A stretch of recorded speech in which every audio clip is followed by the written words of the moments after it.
Columbia Broadcasting System presents yours truly, Johnny Dollar.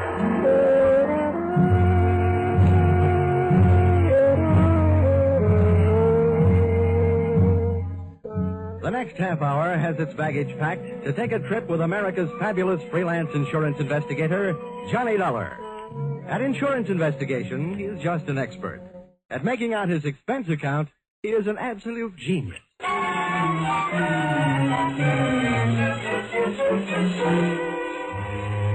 Expense account submitted by Special Investigator Johnny Dollar to Home Office, Oriental West, Cargo Bonding Company, San Francisco. The following is an accounting of my expenditures during my investigation of delayed cargo aboard the SS Shanghai Wayfarer, or the case of the slow boat from China. Expense account, item 1, $181.52. Plane fare from Hartford to San Francisco in answer to your urgent call. Expense account, item 2, $3. Lunch on Fisherman's Wharf in answer to my stomach's urgent call. Item 3, $1.20, cab fare to your office. Dollar, my name is Fundy. I haven't had the pleasure of meeting you before. Well, may I say it's a pleasure meeting you. It's a rough trip. I'm glad it's over. Over? Oh, it's just begun. Here, Dollar. This is your plane ticket to Singapore.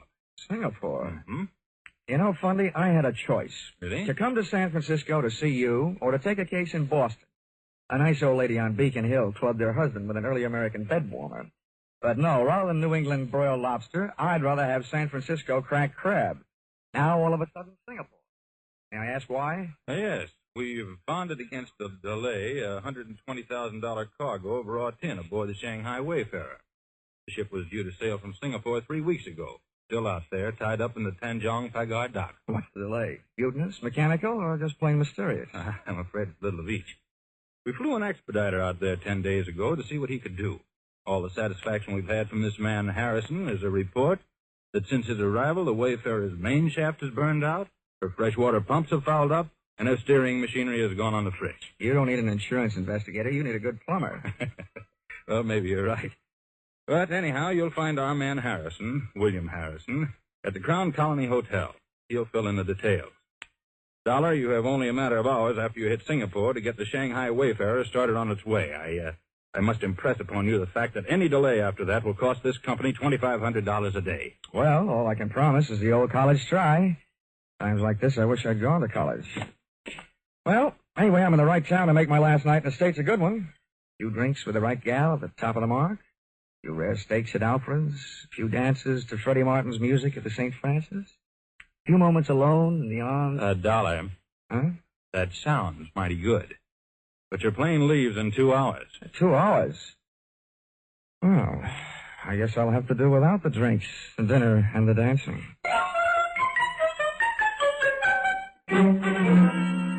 Expense account item 4, $120. Lost in the course of teaching fellow passenger how to play poker. My mother warned me never to play cards with strangers on trains or steamships. I wish she'd included airplanes.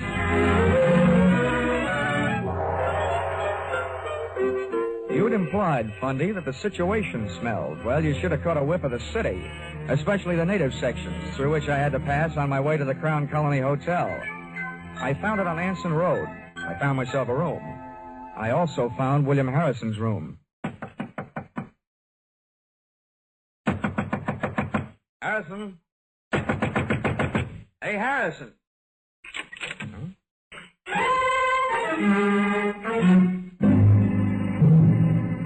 But I didn't find Harrison. All I found was a calling card from my old friend Trouble. Wherever Harrison was, he didn't want to be, and he left a trail of broken furniture and blood to prove it. I searched the dresser. Shirt size, 14. Socks, 9. That meant Harrison was a small man. I went through the bathroom, shaving brush and toothbrush still wet, indicating that he'd been there not too many hours before I arrived.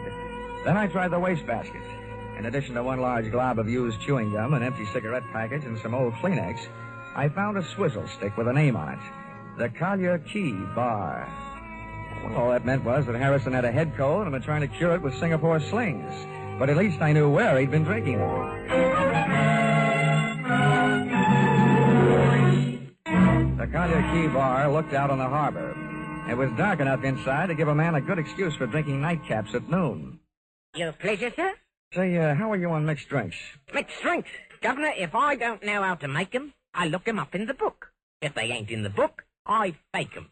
Now, what'll it be? Straight bourbon. Right, Joseph. Oh, hey, bartender. Yes, sir. Are you by any chance acquainted with an American named Harrison? Edison, sir? Yeah. He arrived in Singapore about 10 days ago. Small man with a cold in his head. Oh, Harrison. Sure, I know him right enough. He's been coming in every night with a chief engineer from one of the ships in port. Oh, yeah? What ship is that? Well, the Shanghai Wayfarer, I think. Oh, the Shanghai Wayfarer. What's this engineer's name? Yeah, now, hold on. I ain't getting him into any trouble, am I? He's a nice chap, he is. A handsome tipper. This handsome? My governor, $20 Why? Compared to you, sir, Mr. Frank Moore is downright tight-fisted. Well, how about that? I've done it. I let Mr. Frank Moore's name slip right out. My missus is right. For a little man, I've got a ruddy large mouth.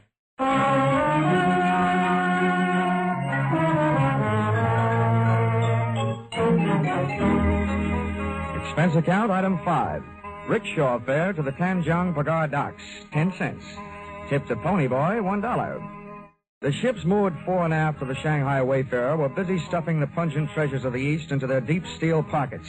The only sign of life aboard the Shanghai Wayfarer was the right hand of the burly gangway watch.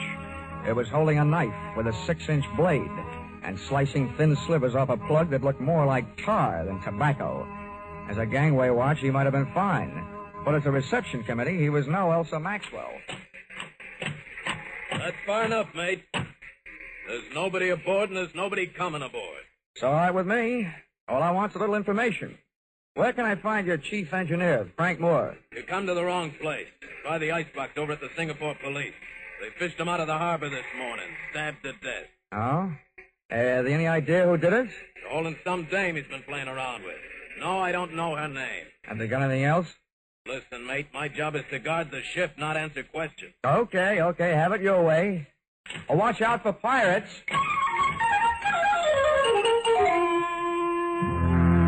The British chief inspector, Singapore police, gave me everything except an invitation to tea. But unfortunately, he never even heard of Harrison. He took me into the morgue, and a look at Frank Moore's body told me nothing I didn't already know. He'd been stabbed, all right, and whoever had killed him had sunk him with a hole in one. As for his personal effects, his Maritime Union card confirmed the fact that he was indeed the chief engineer of the Shanghai Wayfarer. A stack of crisp American $20 bills in his wallet made me wonder whether he hadn't been picking up a little extra pin money for delaying the departure of his ship. And finally, a photograph that made me admire the late Mr. Moore's taste in women.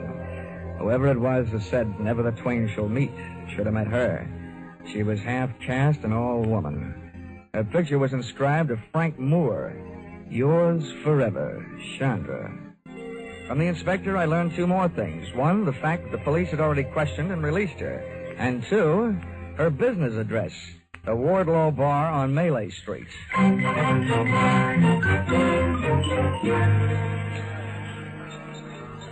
Mr. Yank.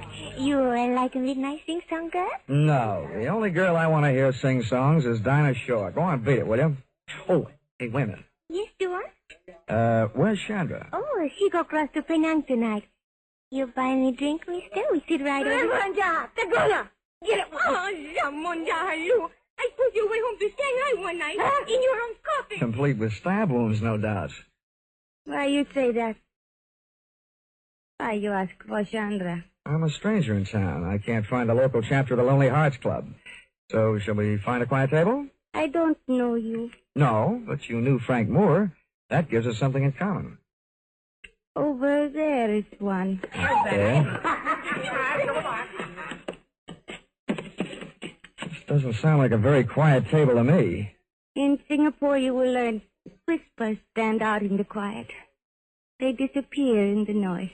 I'll bow to the wisdom of the native guide. But who said I had any secrets?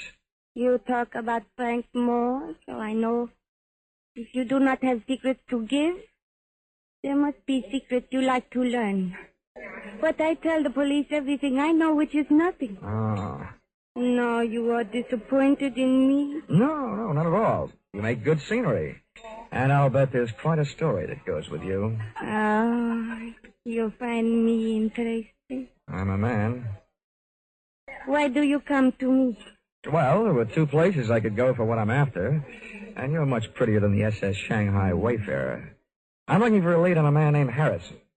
Your murdered friend Frank Moore knew him, so figures you know him. You are wrong. I do not know him. I do not even know you. Oh, well, that's soon fixed. My name is Johnny Dollar. Your name is nice. Especially the dollar part, huh? You are very droll, but I see when you make this joke there is no smile on your face. You are worried about your friend, Mr. Harrison? Yeah, that's right. Maybe he was lonely tonight. Maybe he does not want you to find him. You certainly make me feel much better. How about a drink? I never drink before midnight. All right, then I'll wait. We'll have one then. All right, Johnny. But we don't have it here. We go to my house. There it is cool on the river. And there it is quiet. So we do not have to whisper.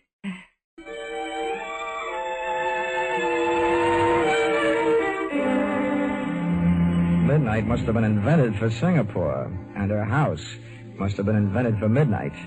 Only one thing looked out of place. Up on the wall was a souvenir of Chandra's war effort, a real American baseball bat, a Louisville Slugger. And on it was written, "Remember the U.S. Marines." Everything else in the place was soft. The lights, cushions, and Chandra. It is nicer to drink here, no? May I say, it's a mite intoxicating without a drink. I wish the boys back in my high school senior class could see me now. What do you mean? In the graduation annual, they predicted I'd be a bookkeeper. Oh, I do not understand you. And neither did the boys in my senior class. Johnny, please say things I can understand. I want to know you better. Maybe if I stop talking altogether, you'll get to know me better. Johnny.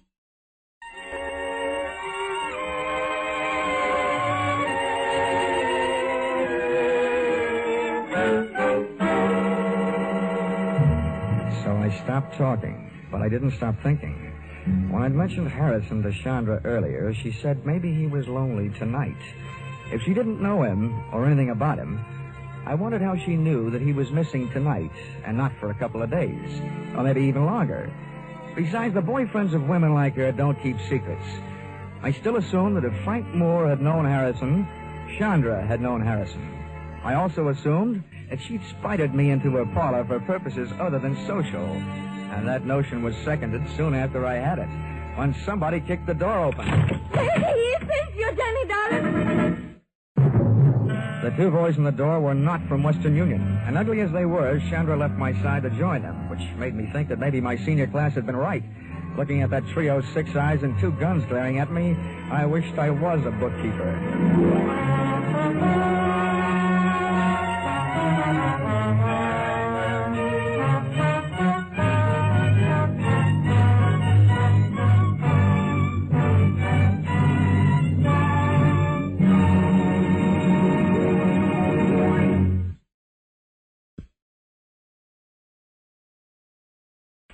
In just a moment, we'll return to the second act of Yours Truly, Johnny Dollar. But first, here it is almost the end of February. All over the country, people are thinking about their new cars.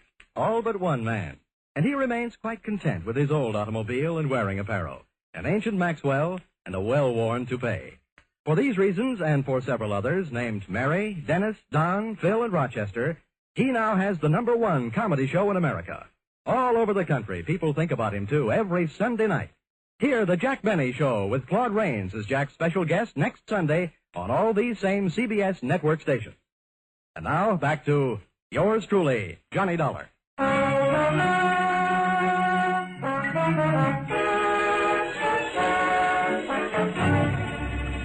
men with the guns, described from left to right, were a fat man with 3 chins and a bald dome, and with him, a punk with a sneer and arms that were too long for the rest of them. They gun-muzzled me into a chair and started making anything but sense. Very well, Sandra, my dear. We are at last face to face with the mysterious stranger, Johnny Dollar. Oh, don't kill the suspense and tell me why. He knows why. He came to the Wardlow bar. He knew about Frank Moore, and he was looking for the other one, Harrison. That is why I phoned you. Well, it would seem then that this unfortunate chain of events is nearing the final link. Yeah, this guy uses his head better than Harrison did. Well, Dollar? I'm using my head right now. Splendid. So doing, you may well prevent Harrison's death, as well as your own. Oh, well, that's better than nothing. But is that all you can offer? Skip the bargaining, Rustline. Takes too much time. Quiet, Corgi. There are times when money is cheaper than the results of your kind of blind violence. Well, Dollar, you do have a price. Take a tip from my last name. Start bidding. I tell you, you're nuts, Rustline. You aren't sure he knows where it is. He must know. He was looking for Harrison. They both know. You be quiet, both of you. 500 pounds English, Dollar. Where is it? At times like this, I keep my mouth shut and my ears open. 750. Surely, Dollar, since you've entered the situation at such a late date, that is profit enough. Oh, well, I'm a man of expensive tastes. I've always aspired to such things as $200 cigarette lighters. Go ahead. Keep spitting out that wise talk and you'll be spitting out teeth. How'd you like to go swimming with your hands and feet tied? I could bite my tongue. Not just yet, Corgi, my boy. This man is worthless, dead. Perhaps, Dollar, we can induce you to talk in much the same way as we could prepare to pat it by slitting the tongue. You know, Rosalind, your mother must have been scared by Sidney Greenstreet. Either this guy is nuts or he doesn't know anything. What I know would fill a police blotter. Corgi, you know nothing of psychology, my boy. What this man is attempting to pass off as a show of bravery is based purely on the knowledge that he is, momentarily at least, of some considerable value to us alive. Now, Dollar, be careful. Before you make your final decision, bear in mind you've heard our final offer. Now, sir, what should it be? Oh, the squirrel said to the little girl when she asked him what he wanted for Christmas, nuts. Very well, Dollar. Corgi. Thanks.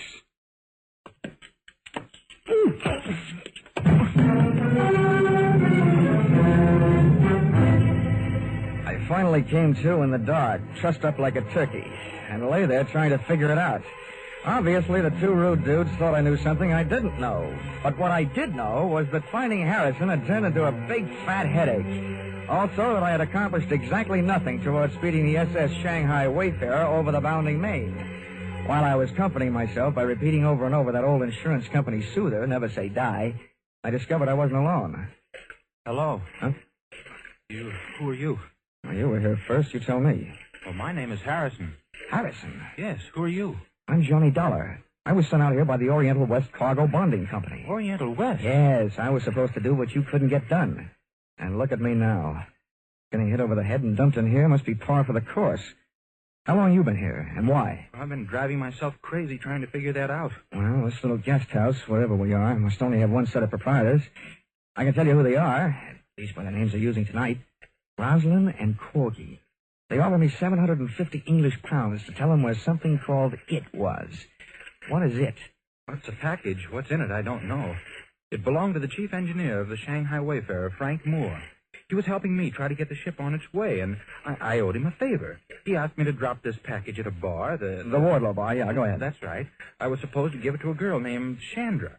She wasn't there, so I got her address and went out to her place. You mean that package is at Chandra's house? Yes. When I got out there, the Chinese maid let me in. I waited as long as I could, and then rather than leave what might be a valuable package just lying around loose, I put it into the bottom drawer of a dresser and left. Oh, great. For such things, I go around laying down my life. Well, it's obvious that these men will stop at nothing to get their hands on that package. Well, when they asked you where it was, why didn't you tell them? Then neither one of us would be here. What's more, I'm beginning to think the sooner they get the package, the sooner our ship sails. Frank Moore had been a good friend to me.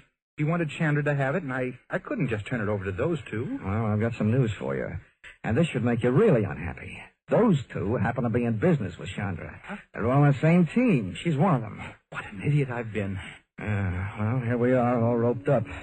You know, for a pair of guys who came out here to speed a shipload of raw tin on its way, we're doing just dandy. We're lucky if we get out of this thing alive. Offhand, I'd say our host probably murdered Frank Moore trying to get that package. Maybe we're next. Uh-oh. Maybe right now.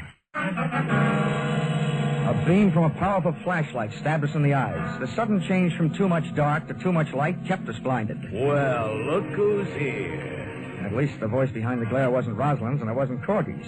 But it was a familiar voice, one I'd heard and heard lately. He walked in on us, the flash in one hand, and in the other, a knife with a 6-inch blade. At first I wondered whether it was the one that had been buried in Frank Moore's back. And then I remembered where I'd seen it before. The man bending over us was the burly gangway watch from the Shanghai Wayfarer. And you told me to watch out for pirates. Well, this situation is getting a little overcrowded. I didn't think there was room for any more. What do you want? You know what I want, Dollar. The same thing Rosalind and Corgi are ripping your hotel room apart for right now. Now, don't tell me you're looking for it, too. 2 things I know about that package, mister. The name is Rourke. Okay, Rourke. One thing I know is that it's dangerous company. The other is I want no part of it. The only thing I'm interested in is getting the Shanghai Wayfarer out of port. That won't be hard once I get that package. Where is it, Dollar? I'll trade the answer to that question for a little freedom. Okay. Hold still. Thanks. Harrison's next. I want him with us in case he's lying. All right. Okay, Harrison, roll over. Hey, you! When Rourke bent over Harrison, I drop-kicked the flashlight out of his hand, ran across the darkened room, through the open door, and kept on running. Sometimes the long way around is the shortest way home, so I headed for Chandra's house. I not only had some getting even to do, but I had some curiosity to satisfy. Somehow the Shanghai Wayfarer's failure to sail on schedule was tied up with a mysterious package. But how? Why? I decided I'd earned the right to see what was in that package.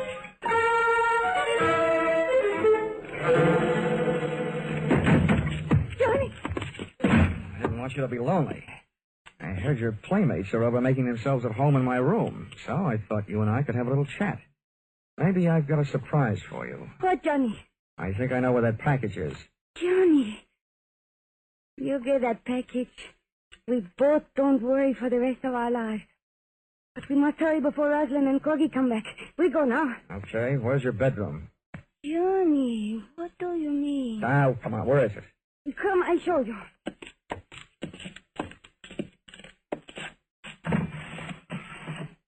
No, it cannot be. There's another one, no. And it's been here all the time.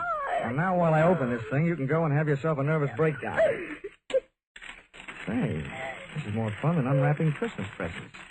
And now I take off the cover. Wow. Now I know how the winner feels on Hit the Jackpot. The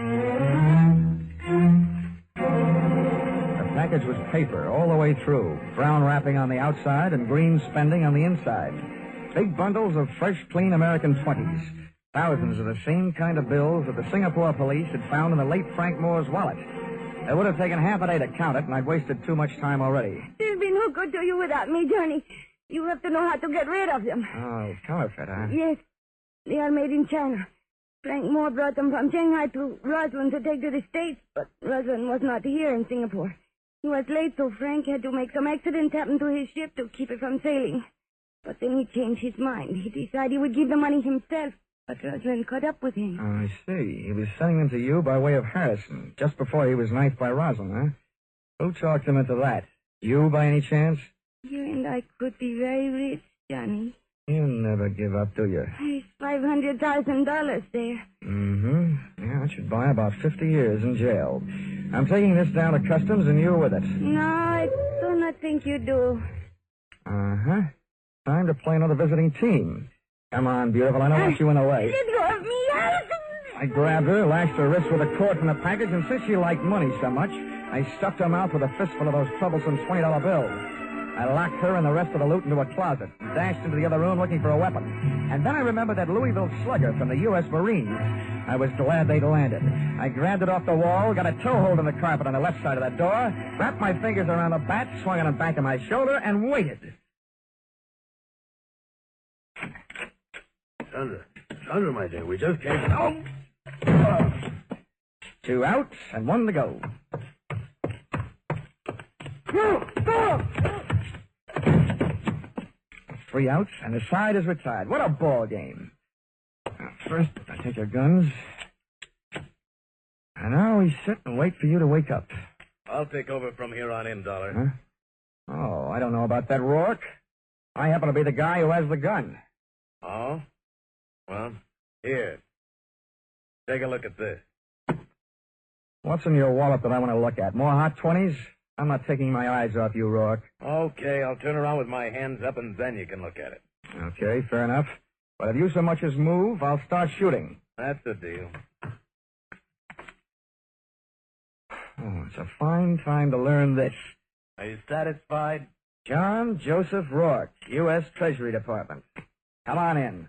I'm sorry I couldn't come out into the open before, Dollar, but I was too close to the payoff of this case to take any chances. Well, you know, I'm beginning to think that just being in this town is taking chances. That counterfeit's been funneling through this port on its way from China for months. We had more staked out for a long time, but this is the first shot we had at the top. That's him lying there on the floor, Roswell. Now I've got him. Oh, your pal Harrison told me where I can find the only other thing I need, that package of hot money in the dresser drawer. Oh, it's now moved into the bedroom closet, along with a package of hot woman. Well, then, Dollar, it looks like my job out here is just about done. Yeah, I guess so.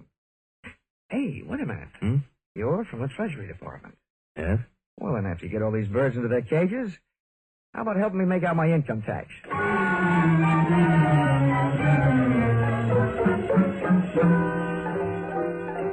Expense account, item 6. Hotel bill, 1 night in Singapore, $5. Item 7, 1 new outfit, replacing mine, which was ruined in course of taking midnight dip in Singapore River, $200. Item 8, $20. Bar checks for cheering up one William Harrison, your expediter, whose innocence had him running errands for the man who was holding up the departure of your ship. Item 9, $375. Spent while killing time until the departure of my plane back to the States, after the Shanghai Wayfarer finally sailed. You see, this time, I had 4 hours on my hands instead of the 2 you allowed me in San Francisco. Expense account total, $1,407. Signed, yours, truly, Johnny Dollar.